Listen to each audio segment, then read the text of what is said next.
So today we're talking about leadership and how to solve some problems if you have a lack of leadership in your business.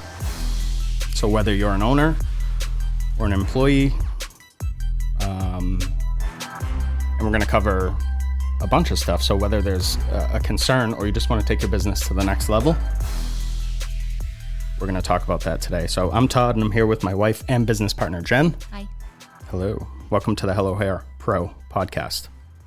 So let's start with sort of defining what a leader is. Okay. So I guess the roles of a leader. What would the roles of a leader be? And we're going to talk about this through our eyes, because I'm sure there's going to be some stuff we miss and some... Yeah. It's our opinion on it. Yeah, this is just our opinion. This isn't a comprehensive, if you want to be the best leader, this is how you do it. Like, no, it's just sort of, for me, things I've seen over the years that people have done well and not so well. Things that I've done well and not so well.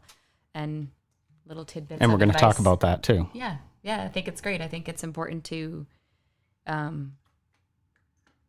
showcase everything, good, bad, all of it. It's how you grow. So I'm happy to be the person to give you things that I've done good and bad. And it helps other people. I mean, you make mistakes in your business, whoever you are. Why not help other people by... It's real life. Nothing's perfect. Yeah. And if you pretend it is, then hey, you can live in that world. But in mine, it's real. Instagram. Yes. So what are some of the roles of a leader? So I have some notes. The role of a leader, obviously, the first thing that comes to my mind is to direct your employees. People want leadership. They Absolutely. need leadership. Yeah, it starts from the top, obviously, with what's your mission of your business, your core values, what do you stand for, and then, to bring that down to your staff or whoever you are employing, so they understand what is expected of them, what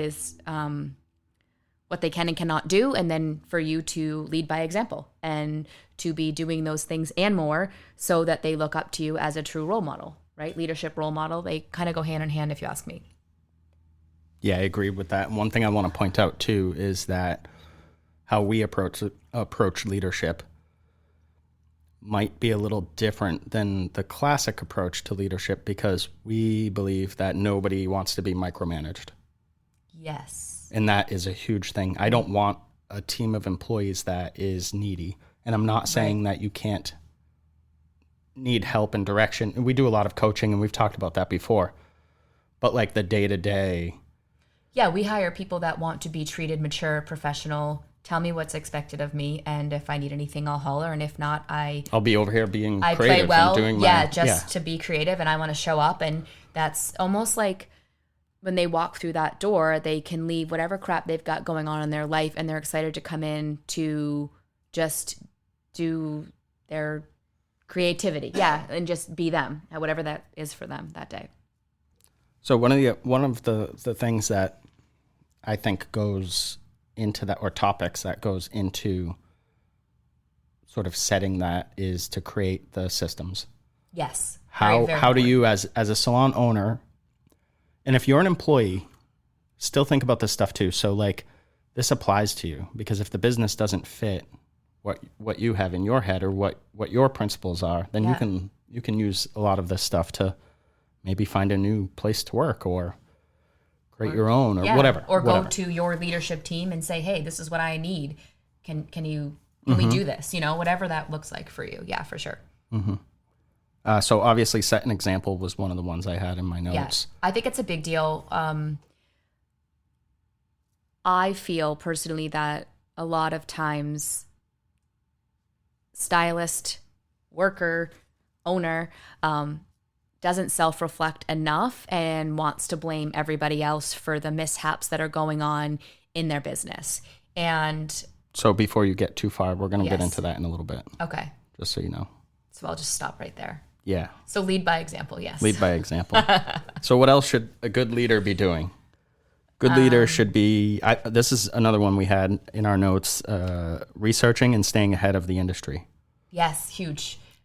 You had said earlier today that there was a point where you sort of had your head down in the sand, Yes. so to speak. I don't remember exactly the term. Yeah, used, I but- actually was just talking to about a client, and it was really sweet of her because she's like, "Don't beat yourself up." But my last salon that I owned, I think my head was so in the sand in there, just trying to get it where it needed to be. There was just always something coming up. I never looked beyond that salon. Like, I didn't even think of a salon life or any life outside of that business because I was just so knee deep in it, rather than if I had looked at what, not necessarily what other people are doing to make me do it better, but kind of just get out there and meet with different people in the industry, because it opens your eyes to so many things that you're doing right and wrong.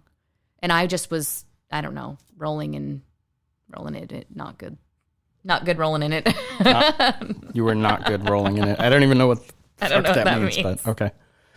So another thing that you had mentioned, and I put in my notes because I thought it was cool and I don't want to forget it, is that you have to get outside of your own business. Yes. So when you're in your Extremely own business, and this goes for employees, again, I'm going to keep saying that probably, even though this is for owners and employees. You've got to get outside of your own culture, your own salon, because you create this bubble, and there is so much more going on outside. Yeah, You can have you're best literally just salon. living in that bubble if you don't get outside of it. I go to other salons for different services from time to time, just really to sit there and take it in, and it's entertaining. I love to get a haircut somewhere else. Yeah, well, and it's entertaining. Like, when I'm getting the service and they're maybe bashing their salon or they're loving their salon, but it's great for me to see both sides of that. Like, it is always interesting to me, stuff that other people take for granted and some stuff that they think is owed to them. And I don't know, it gives me a perspective on the staff and what we do in our salon. So something I talk about a lot too that goes with that sort of same topic, excuse me, is not only getting outside of your business, but getting outside of your industry. So I love to look at other industries, identify what they're doing really, really well, and stealing, I guess, parts of that to then recreate, so that we're not recreating the wheel Every time. every time. So for example, you might look into, say you have an issue at your salon, and I don't think this is in the notes, so I'm just going to go with it. But you have an issue at your salon where people aren't feeling welcome. Well, look for an industry that makes people feel welcome. Yeah. Maybe you look at a good hotel chain, or what are their systems? Like, what are they doing? Can you implement those things? Can you copy some of those things to solve that problem? Yeah, I was going to say, what was the last experience you had somewhere, anywhere, that you felt really great walking in there? Like, use that to your advantage. Previously, pre-COVID, when like Pre-vid.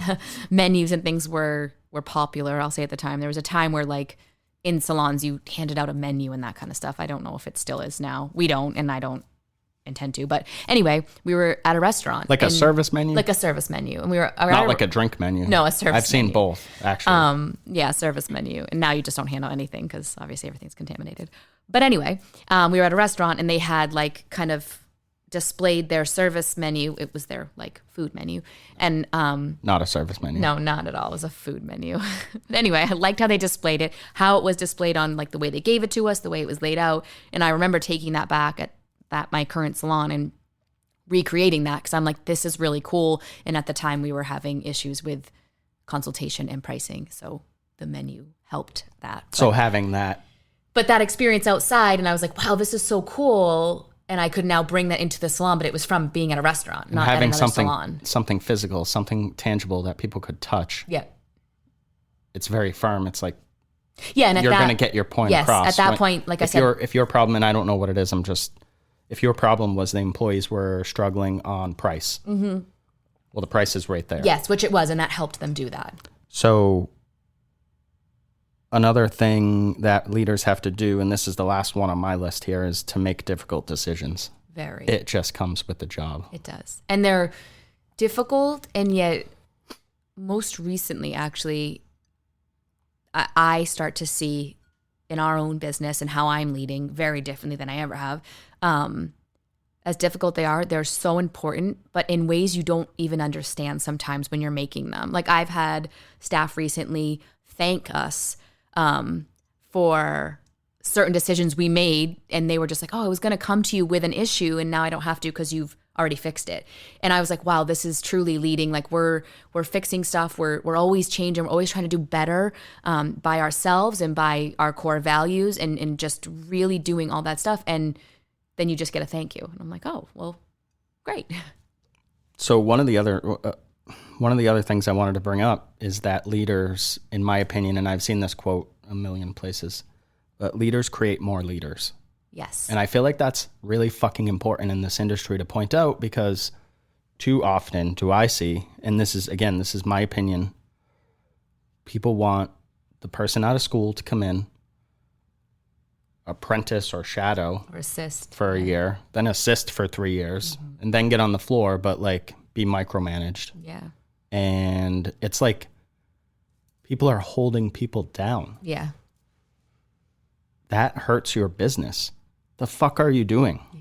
Well, for some people, I think it makes them feel better. Or they're more like an owner if they do that. Ego. Right? It's an ego thing. Yes, I get that, but why? Like, if you really sort of zoom out, the more leaders you create, the more prosperous your business will be. Yeah, I mean, I guess it goes back to and I think we talked about it in the staffing, hiring, firing podcast, but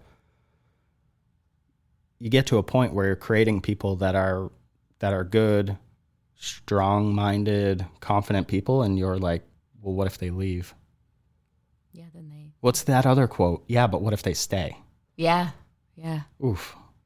We have some up-and-coming leaders in our... Just wanted to say that again because... Our salon, and it's actually refreshing because it's amazing the talent they bring to the table, but also like the information they bring and the opinions they have, and it makes for just this really awesome environment to work in. But that's having a bunch of team leaders, right? Yeah, definitely. So we've talked about some of the roles of a leader. Let's talk about some of the skills. Okay. So some of the skills or traits, and these are all, in my opinion, things that may or may not come naturally. Yep, to some you might have to work on. But you can work on them. Yeah, that's what I was going to say. Yeah. None of these are like, I'm born without that. Can't be a leader. No, fuck that. You can be a leader. Yeah, you just have to look. We'll get there. We'll get there. But what do you have? What are some skills that I have emotional intelligence. Great. No, where we're responsibility. Hold on. I just wanted to ironically cut you off with emotional intelligence. Some people will get it, some people won't. Yeah. Okay, so responsibility for your own actions. That would be like, it's so easy to blame everybody else or the surroundings of your environment or anything you want to. But if you can take a look at your actions and what you did to create that situation or what you did to make it better, whatever that is, that's going to be such an amazing transition and transformation in being a leader. Like literally recognizing yourself. We'll get there. Don't go too fast. Sorry. You really want to talk about this. So self-awareness. There you go. Self-awareness. Thanks for just... So that's one thing I do. Well, I just like to talk. I sum things up. Let's get to the point. Yes. So emotional intelligence is one of the traits I had. I actually had that first. Yeah. And that goes to what you're saying as well. Empathy. Mm-hmm. That's a big one. I think you need to understand, and I guess everything sort of falls under emotional intelligence, but you really need to understand where people are coming from if you want to be an effective leader. Yes. If you just want to be an ego boss asshole, don't worry about anyone's feelings. Yeah. And a lot of, unfortunately, a good amount, I feel, of people out there, they don't think about the other person. They're just like, well, this is what's affecting me, and that's the problem. Like, you've got to hear what they're saying. You truly have to listen and like take that in. And then now what do you do with it? So Would you say communication would be a good skill to have? I think communication's a good skill in life for everything. Sure, and I think it's, in my opinion, for myself, is one of the hardest ones. I'm always working on it. Like constantly. It is hard for me to communicate well and effectively. I can talk a lot, but the communicate part is tricky. Yeah, talking is not always communicating. No. And communicating honestly. Like that's like, key. But it's always, for me, it's a work in progress constantly. And it should be. Yeah. I don't think anyone gets to a point where they're like, I'm the greatest communicator. No, I think for some people it's a lot easier. And any of these things, like I am so self-aware. It's not where I need to be focusing. That's not what, all of these things you can constantly work on. True. Another big one, and this goes back to what you were saying earlier, is humility. Mm-hmm. And I think that's another egocentric. I like that. Yeah. I'm going to go with it. People get held up on it.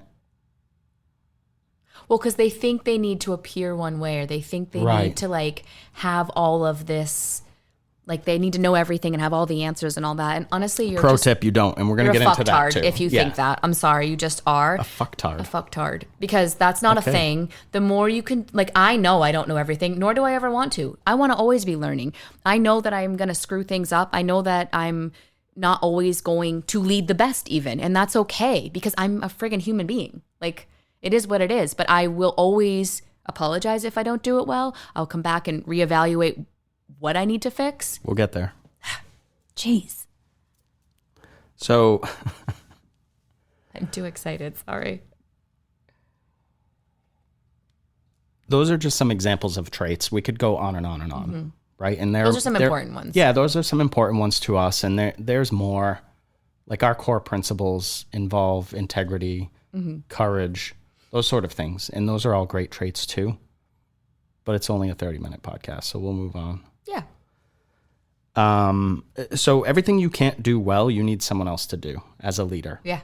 And that can trip people up too, because a lot of times we have to deal with ego, our own ego, or the ego of the salon owner or shop owner that we work for. And that can be something that's difficult. But as a leader, you're not expected to be able to do everything. No, that's why you get that out of your fucking head. Right. Get that out of your head. You can lead the team. But you do need someone to do those things that you don't do well, you don't enjoy, or that honestly you shouldn't be doing. So there are some things, like as a business owner, and I know we're focused on leadership, but there are some things in your business that are lower level tasks that you really should be paying someone else to do, so that you can focus on the higher level tasks that provide more value. Yeah. Like there are certain things that only the owner can do. Right. So those decisions deserve your attention. Correct. So I want to talk about technical skill versus leadership skill. Okay. And how those are two completely different things. Agreed. I've heard a lot, all the way back to when I had a gym. People think that if they're good technically, that they should have their own business. Those are two separate things. Correct.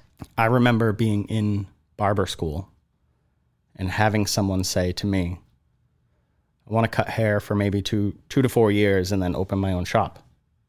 And I asked why, just out of curiosity. I was like, why wait 2 to 4 years? And they were like, oh, well, I have to get really good at cutting hair before I can be the owner of the business. I think that's false. I agree. So I can remember my second salon I worked at. So I was probably doing hair for 5 years, actually, maybe about. And I had a very good clientele. They all came with me, whatever. But often my clients would say to me, like, you should have a salon someday. All they saw me do was run my small little behind the chair me business and do great hair. And I remember at the time being like, yeah, no, not for me. And I just want to do hair. Like, but I don't know why why it comes together that like, because I do great hair, I should just have a business. Like those are very different things. And I continue to just do hair for a very long time. The skill sets are so different. So different. I say it to people that bring up the time thing or or bring up, I want to be the best at hair before I own my own shop or salon, you should be focused on learning business. Yeah. Because those are different things. And let me tell you, you're not just going to get good at doing hair. For example, like you go to barber school, you can fade hair. That has no impact on your business. I mean, you need people to do the technical work. That's not what I'm saying at all. But if you want to own it, yeah. But you can understand hair and have a salon, but not even do hair. There's nothing wrong with that. I know in this industry, because it's it's ego, but people are like, that person doesn't even do hair and they own a salon. They're wrong. Yeah. Anybody can own a salon. Yeah. And it's owning and doing the technical skill. They're two so separate, different. Yeah, they're very different. And let me tell you, it's difficult, I find, for myself from time to time, doing the technical part while owning, because you're wearing, like, there's just so much happening, and it can be a lot. It definitely is a lot. And that's why you need to be, if you're going to be an active owner that's in the salon behind the chair, you're going to have to deal with those problems too. Yeah. You're going to have to set you're going to have to set boundaries on how you deal with things, because often when you're in your business, if you have a large team or even a small team, when you're in there, everyone's going to come to you because it's so convenient, because you're right there. They're going to come to you with these like so small of problems. Mm-hmm. I don't like this music. What the fuck are you talking about? And so now you have to be able to lead your chair that you're working behind and the people around you, because you can't just tell them to screw off. Like, they truly have something they need. Right, but I was using a silly example on purpose. Like, people would not come to us for that in our salon if we were working. Right. And if they did, we would have that tough conversation. Yeah. Getting really good at those. So, yeah, definitely if you're interested in owning or opening a business, work on your leadership skills. Yeah. Work on your business skills, building your business, and then work on the other stuff, because I don't want to be the best at the salon. Some things I don't even do. For example, and we'll move on after this if you want, but like hair extensions, hair color, that sort of thing, I don't do it. Mm-hmm. Does that mean I can't offer it at my business? Because I have people that are equipped to do that. Right. I have amazing people. They're great. Why would I not offer that because I can't do it myself? Now, I know people might say, well, you can't help them with it if they run into trouble. Yeah, but I know where to go to get that help. Right. And even if you did do it, it doesn't mean that you would be... It's not that you could do it well, though, either, so you might still not be able to... Right. I've worked with people that own a salon and they do hair and they don't do it well, or didn't at the time. Like, Perfect. They couldn't help me with stuff. Who? Just kidding. Awkward pause. Not All right, telling. so let's move on. So let's talk about some perspective. Let's start with the owner. Yes. So this goes back to what I was saying earlier. Yes. Because it's really important, as no matter what position you're in, where you either are starting to lead or you are leading, the perspective that you take on how your actions, like what you do to lead your team, what you do inside of your business, like you have to truly reflect on what you're putting out there, good or bad, because there's going to be both, and be okay with both and work on both of them to get better at it.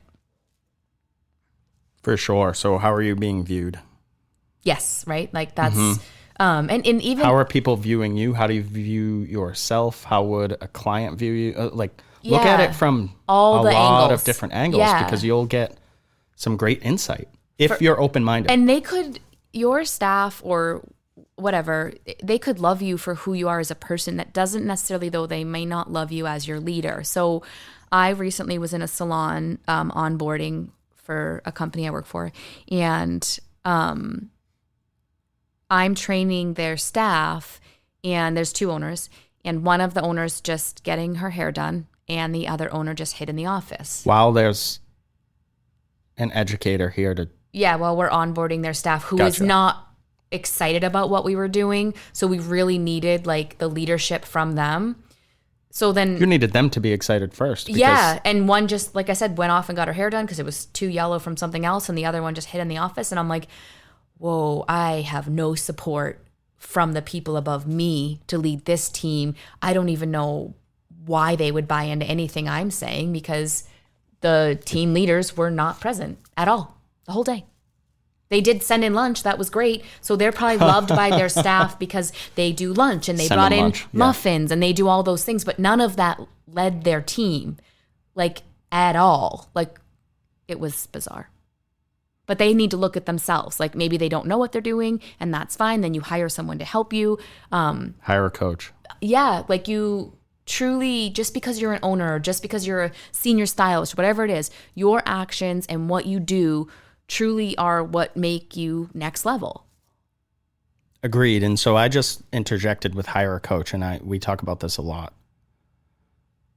Even the strongest leaders have a mentor. Yeah, it's have a coach. You have to reality check. Have somebody that is there, and it could be somebody that just helps organize. Like, one of the main reasons that I love having a business coach is it helps me stay focused. Otherwise, I would be.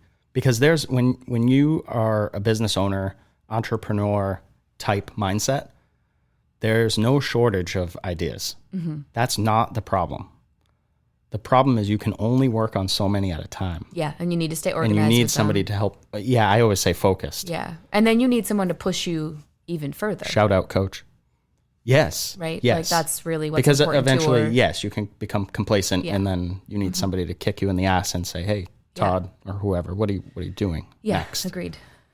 So one of the things that we had here was, are you pointing fingers or taking the blame? And we've seen this in businesses. It's easy to just blame everybody. Yes, we'll blame, if my staff did this, or if the clients just did this. Yep. No, it's your fault. And now, by taking blame, I don't mean that you're a bad person. No. I don't mean that you just don't know what you're doing. What can I do differently to get leader. A new outcome? Mm-hmm. So I think it's important to be, because again, when something happens at our business, and there's nothing bad, but like things pop up where it didn't run smooth. Yeah. I always look at that as, what did I do wrong? Not wrong like in a malicious way, but what did I miss? What system could we put in place? What can we do to make that easier for what do we need to work the on client so this doesn't or the happen staff again? Or whatever. Yes. Yeah. How can we prevent this from happening again? Yeah. Whatever. And that's a full-time job right there. Just fixing your business, right? Are the individuals on your team meeting your expectations as an owner? This is huge. So if not, I want to ask sort of a follow-up. If not, why? And there's a slew of answers there. It can be anything. We're sort of just presenting this as something to think about. But then how long do you let them keep doing that before it's like, this isn't working? Well, let's answer one at a time. So if the individuals on your team aren't meeting your expectations, if they are, great. If they are, I would say push them. Add something. Do something else. Lead them, because people want constant growth. Their boundary. Let's go. Constant opportunity. So as a leader, you need to be creating opportunities for people, or else they're going to leave and go rent a booth because they think that's just real life. They think that's the this is the industry at the moment. Yeah, which is weird to me. We'll talk about it at a different time. Because that's a whole rabbit hole.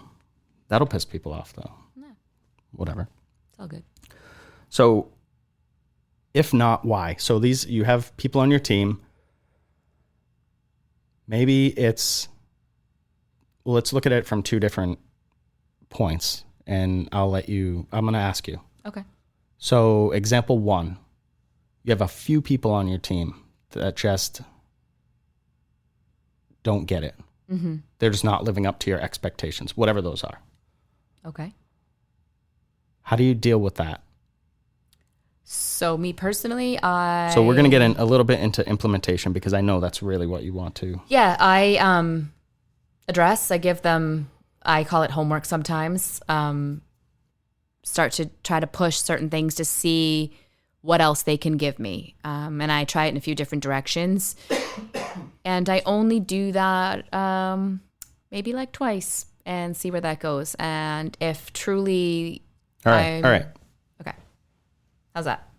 I give some homework just to try to inspire. So if there's one or two people on your team that just aren't sort of living up to your expectations, anything specific? Like, do you go through like, hey, you're not doing this. Here's what you should do, this is one let's make this easier for you, or I've learned, and I was doing it more passive aggressively. So I might address people, which is literally the opposite of what we would fucking recommend somebody to do. No, totally. I'm learning, right? So at first, like, I'm coming into that new role. So passive aggressively, like, hey, everybody, like, let's start working on this. Now, one thing that came out of that, clearly I saw who the leaders were and were excited to go do it and were already doing it, which I already knew. But anyway, I didn't want to like single them out. So then when I realized, okay, they're not getting it, like the few people I'm talking to aren't doing this. So then I did individual stuff. Like, I'm looking for X, Y, and Z. I need this. I need this. That's really the way you should. Yes. You should start there. If you're a business owner and you're listening to this. But there's plenty of me's out there. So yeah, of course. We're trying to help them. Yeah. So you might not even realize you're doing it passive aggressively when you're like putting it out there to your whole team. But really, when you're talking to everyone, you're talking to no one. Yeah. And I knew who I was talking to. I just didn't want to single them out. So then from there. Which is literally the best thing for them. So, because then they can either choose to grow or not. So then the next part was kind of, I talk to them like, hey, what's going on here? Why haven't you been doing this? And then I got their next slew of excuses. And then that pretty much was where it was like, that's just done. Because it was like excuse, ignore excuse, and then, okay. So if you have certain individuals, you have a couple of people that just aren't living up. They're just not the right fit for the team. Yeah. Whatever, and then we have our boxes to check that if you're not doing it. Like, it could be someone at your business that's always late for their clients. That's unacceptable. Yeah. Again, you got to have your standards. You have to focus on coaching them, I guess, first. Yes. And that is a hard conversation at times, right? But if you don't, so now how I look at it, if I don't give them the opportunity to fix it, or I'm not direct on what I'm looking for, then I can't, when I release them from our team, I feel a different responsibility because I don't feel like I gave them every opportunity to rise to the occasion of what we at Hello want. So now I look at it as I'm giving them everything I can. I'm allowing them all of the opportunities. And if that's just not for them, then there's probably a better salon for them. So part B of that was, what would you do if it was the entire staff? Oof. So we just covered one or two people, which... That would be a coaching call type thing. I think you'd have to have strategy on that, on how to address that without. I would say I would say the first thing that you would have to do is recognize that that's, let's go 99% your fault. Yeah, because you've allowed because that. Not every single person is not going to meet your expectation. Right. Unless and that's you are going, now you got to go back to the drawing board. Like, what are they? Lay them out. People will weed themselves out probably at that point, and then maybe you can have a few that. Unless you're so bad. I mean, I'm sure that's why I went 99%. I'm sure there's somebody out there that's so desperate to hire staff that you walk through the door, you have a job. It's not how we do things, and that's not what we would recommend by any means. Now, if that is your standard as a leader, if that's what you like to do, well, no, but if you as a leader, you're just like, I'm going to hire everyone that comes to the door. Fine. What's your rule? How long are you keeping them? What is the expectations? And then how quickly are you firing them? So if you don't have maybe a good hiring feeling, or you're not good at like that part, so that's how you do it, then at least what's your next step? Like, how are you protecting the team so that if those people don't fit, what are you doing next? That was my next question. What happens next? Yeah. So you just have to have a set of standards. Where do they meet? For us, it's between 2 and 3 months is about, that's just, if you can't do it by then, see you later. And it's constant evaluation as well. So we're not just saying 2 or 3 months and then you're on the team and then that's it, you're free. You still have to, every 2 to 3 months, you're not evaluated. Like, we don't sit down and go through. No, but anyone that generally gets past KPIs there, at this and point, all those things, they're steamrolling in a positive direction. Like, they're excited. Well, we attract generally the right fits. And then we coach them often. So yeah, we're so upfront too with what we expect that if you don't know, I mean, it's on you. Yeah. If you're at our salon, at Hello Hair, and I can speak for this, we are so crystal clear. Mm-hmm. I send our employment offer to everyone, and then we meet, and then we go over it with them step by step, line by line. Mm-hmm. And it just makes things easier, I think. So people that aren't the right fit, I know firing people sucks, but it is. I look at it as like, I'm releasing them from our team. Yeah, and exactly. That's just how it just isn't a good fit. Yep, it makes me. I don't know. It's just a positive way to look at it because there's a team hopefully that they do fit on and that like serves them well too. There is, and that's the other thing. Like, just if you don't fit on our team, there's no hard feelings. No, I want everybody to be successful and be happy. We've had people that you've released, and yeah, I wish them nothing but the best. Yeah. I know in this industry, and I hate pointing out the catty shit, but it's like instinct for people to talk trash about either an old employee or an old boss or owner or whatever. I don't know why. The negative it's attracting. Doesn't make sense to me. Conversation, I guess.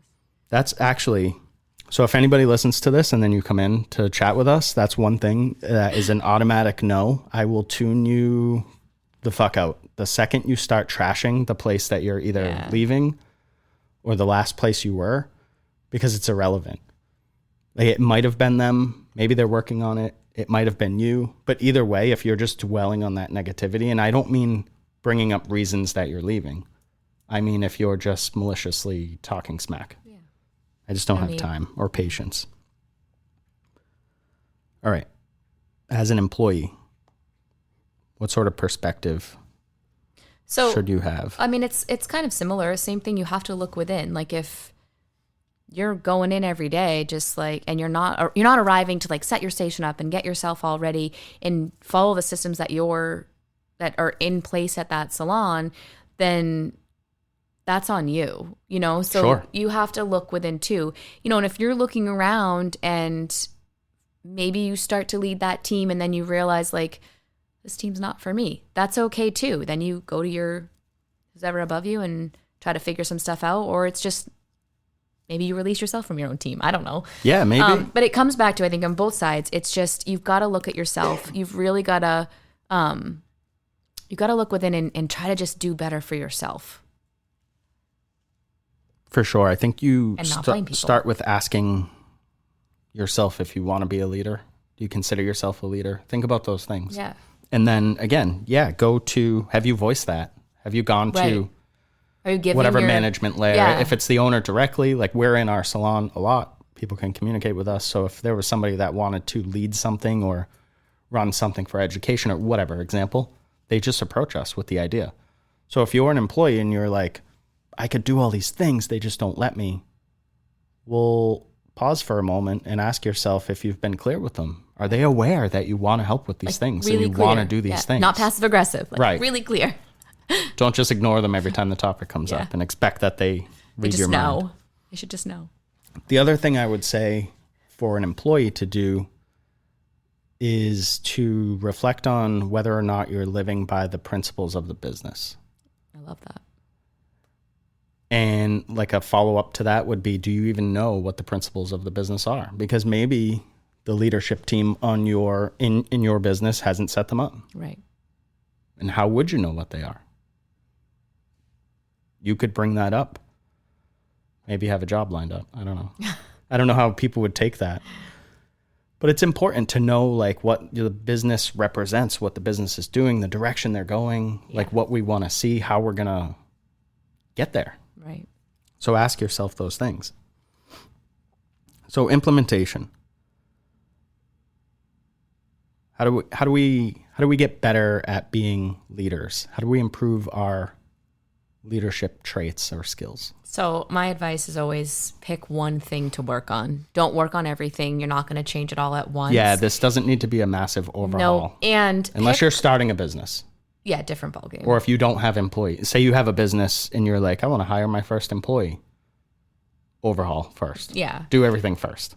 But also like pick one thing to work on that truly makes you happy? Now, I say that and it's like, oh, okay. I actually think that's hard. I think a lot of times we think of everyone else besides ourselves. So it might be like, oh, if I got better at this staff member would like me. If I got better at this teammate would like me better, or this person would admire what I'm doing. No.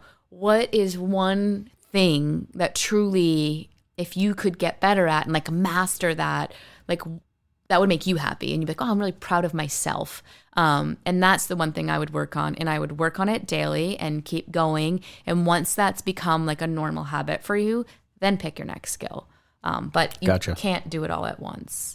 Definitely not. So I like that one thing to focus on. So let's flip it. I'll follow up with, if you're an employee, what's one thing or what is one area that you can influence in your business that you work for? If you're not showing up and getting yourself ready for your day, like to me, that would be an easy way to just show some leadership by getting there early, setting it up. And then next, like, what's your team role? Like, who can you help? Like, so you got yourself situated, and then maybe you set someone else's day up and you know that maybe they were running late, and it's like, oh, wow, thanks. And you're starting to show like that leadership right from there. Qualities. Yeah. So another thing, just for example's sake, education. So education we hear about a lot when we talk to people, and a lot of salons have education that looks like this. That person is the busiest, go stand and watch them. That's not an education program. No. So anybody that feels triggered or whatever, call me, I guess, because that's wrong to do to somebody. That's really, really wrong. But anyways, if you're an employee and you're like, I wish we could have more education here. If you want to be a leader, maybe approach the owner and say, hey, what would it take to get an education program? I know you're busy. Maybe this doesn't fall on you, but if I did a little bit of research, is this something you'd be open to? Mm-hmm. That's that conversation, communication. If somebody came to me with some shit like that, I would be like, whoa, all right. Yeah. And that's being direct too. Like, this is what I'm looking for. Are you open if I do some research? And then can I approach you on what that looks like? You kind of laid that out. And, you know, then you start to see what type of a leader your owner is. Like, where are they at? Or what do they see for that salon too? Like, that might open another conversation. And it goes back to everything does, but that emotional intelligence. So you have to recognize where they are on their journey. So if they're stonewalling you or whatever, they might be afraid. Yeah. They might not know how to have those conversations. Lead them. Help them. Yeah. Lead your leader. Lead your leader. It's created a new game. Anything else? No. All right.